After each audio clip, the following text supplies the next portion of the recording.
Hello, আমি আছি একটা তেলের পাম্পে। আর দেখেন আমার পিছনে যে লম্বা সিরিয়াল দেখতে পাচ্ছেন, এখানে কিন্তু যারা মোটর সাইকেল ব্যবহারকারী তারা কিন্তু সিরিয়াল ধরে দাঁড়িয়ে আছে। আর এটা হচ্ছে মধুপুরের রক্তিপাড়া তেলের পাম্প। তো আসেন, এখানে যারা দাঁড়িয়ে আছে তাদের সাথে আজকে কথা বলবো আর জানার চেষ্টা করব তাদের অনুভূতিটা কিরকম। এখানে দেখেন কত লম্বা একটা সিরিয়াল। হ্যাঁ, এখানে যারা আসছে তারা কেউ সকালে আসছে, কেউ আসছে কালকে রাতে। এখানে একজন ভাই আছে, এখন পর্যন্ত তেল পাইছেন?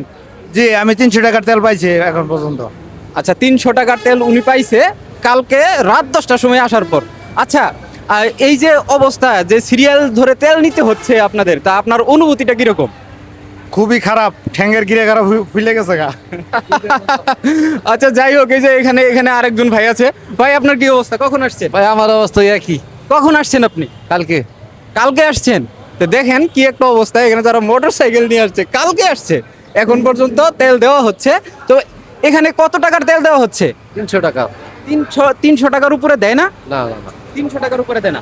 আচ্ছা, এখানে 300 টাকার উপরে তেল দেওয়া হচ্ছে না। আর 300 টাকার উপরে তেল যদি দেয় তাহলে কিন্তু এই জায়গাতে মানে আরো যারা বাকি আছে তারা কিন্তু তেল পাবে না। এই জন্যই 300 টাকার তেলই দেওয়া হচ্ছে এখানে। দেখেন জাস্ট কি একটা অবস্থা। ওই পাশে হচ্ছে হাইওয়ে রাস্তা, আর রাস্তার পাশ দিয়ে কিন্তু একদম লম্বা একটা সিরিয়াল চলে গেছে, বিশাল বড় একটা সিরিয়াল। এখানে না হলেও 400-500-র মতো মনে হয় মোটর সাইকেল আছে। দেখেন সবাই সিরিয়াল ধরে দাঁড়িয়ে আছে, অপেক্ষা করতেছে তেল নেওয়ার জন্য। কিন্তু শেষমেশ ওই 300 টাকার তেলের জন্যই কিন্তু এখানে এইভাবে সিরিয়াল ধরে দাঁড়িয়ে আছে।